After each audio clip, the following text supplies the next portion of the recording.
I'd like to ask you, what does Europe misunderstand about India? Sorry, What does Europe misunderstand about India? What does Europe misunderstand about India? Look, I'm not sure I would use that word. There are gaps. I mean, I'm not being diplomatic about it. I mean, often we tend to see a degree of judgmentalism based on Europe's own situation. So to the extent Europe, look, Europe has had the good fortune of having a certain strategic comfort for multiple decades. For a continent which saw so much violence and bloodshed, then you've had really 70, 80 years. Yes, there have been some issues. Yugoslavia was one.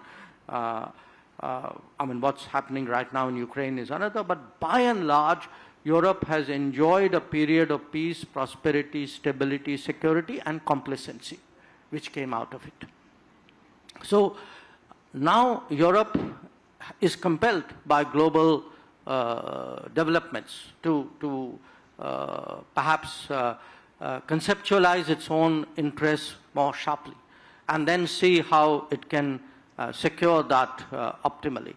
So some of our debates is, a region which is very secure finds it very hard to understand another which is going through very difficult challenges.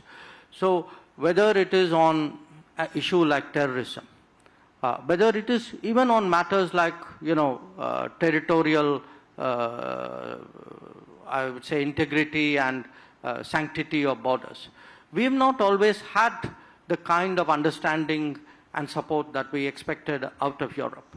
So I think today the strategic reawakening of Europe has created the basis for much more serious conversations on many more subjects, especially matters relating to security and strategy. Also the economics and I would say the demographics are bringing us together. That when I look, for example, at a country like Germany, when Chancellor Schulz was here in October, a lot of our conversations with him and his team actually revolved around skilled mobility of skilled talent to support German industry and German tech. So there are strong convergences.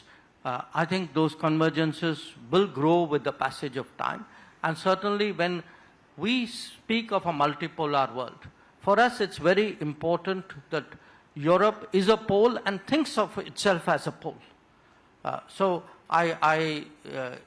for that reason, I'm actually somewhat optimistic of the turn of events.